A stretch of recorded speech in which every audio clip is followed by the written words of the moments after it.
সহদিয়া পৰম গতি পৰম ঈশ্বৰ কৃষ্ণ দেৱ নাৰায়ণ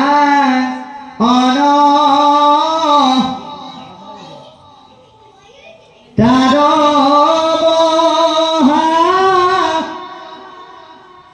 ভক্তিটো শ্ৰৱণ কীৰ্তন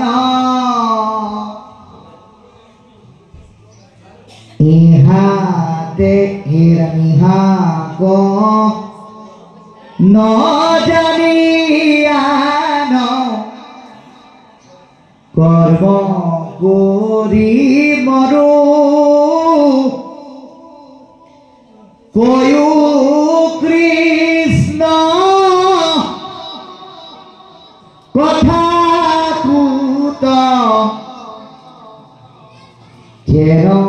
মতে তৰু ইহাতে আৰমি লীল মহা ভাগ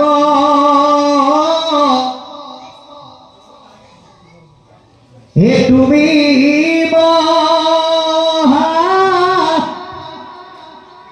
মহন্ত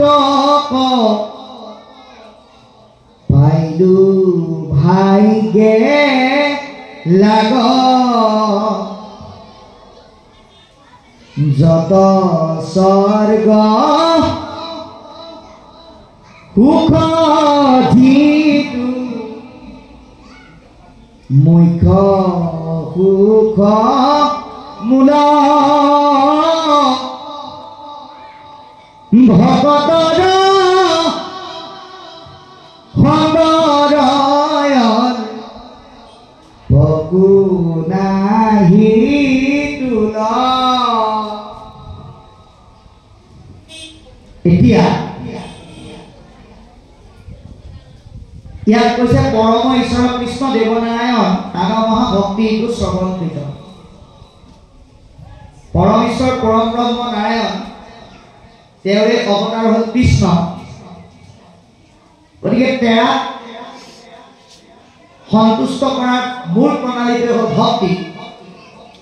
আৰু এই ভক্তিৰ সহজলভ্য স্তৰটোৱে হৈছে শ্ৰৱণ আৰু কীৰ্তন গতিকে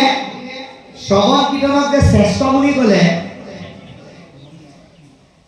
ইয়াৰ কাৰণটো কি কাৰণ বাবাই সমস্ত আপুনি আমি উৰণ গুৰণ গজন ভগন চাৰিমুঠি জীৱৰ ভিতৰত শ্ৰেষ্ঠ জীৱ মানুহ হিচাপে পৃথিৱীলৈ আহিছোঁ আমি পৃথিৱীলৈ আহিছোঁ কেলে য'ৰ পৰা আহিছোঁ তলৈ যাবৰ কাৰণে আহিছোঁ ভগৱন্তই আমাক কৈছে যে তোমালোকক জীৱ শ্ৰেষ্ঠতাৰ উপাধি দি পেলাই মুক্তিৰ দুৱাৰ দলি উঠাই দিছোঁ তোমালোকে এবাৰ ইয়াৰ পৰা গৈ আকৌ ইয়ালৈ অহাৰ ব্যৱস্থাটো কৰিব পাৰা নে নাই চাওঁ যদি উত্তীৰ্ণ হৈছা তেতিয়া পৰীক্ষাত পাছ যদি নাই হোৱা তেতিয়াহ'লে ফেল অৰ্থাৎ মানুহৰ জন্মটো পাই আমি যদি ভাবিলোঁ বোলে দেহটো দিছে যেতিয়া ভাল ভাল খাব লাগে ভাল ভাল গোন্ধ ল'ব লাগে ভাল ভাল অলংকাৰ কাপোৰ পিন্ধিব লাগে মায়াৰ বজাৰলে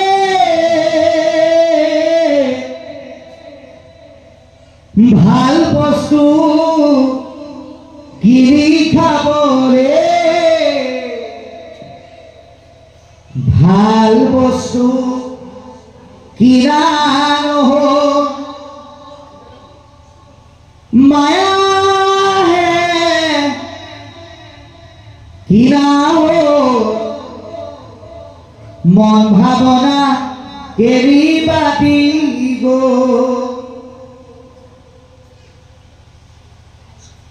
বতাহতকৈ বেছি মন মায়াৰ প্ৰভাৱত পৰিচালিত হৈ প্ৰকৃত লক্ষ্য উদ্দেশ্যৰ পৰা আমি কি হৈ পৰিলোঁ বিচলিত হৈ পৰিলোঁ আঁতৰ হৈ পৰিলোঁ। গতিকে আমাৰ প্ৰকৃত লক্ষ্য উদ্দেশ্য হ'ল ঈশ্বৰৰ স্থানলৈ যোৱা। এতিয়া আমি বিশ্বনাথ চাৰিআলিৰ পৰা আমাৰ লক্ষ্য উদ্দেশ্য হ'ল আপোনালোকৰ এই বচা গাঁৱলৈ অহা। এতিয়া আমি বচা গাঁৱলৈ আহিবলৈ হ'লে আমি জানিব লাগিব কি বুলি, যে বচা গাঁৱলৈ আমি যদি বেটেৰী ৰিক্সা বাছ চাইকেল লৈ বা খোজকাঢ়ি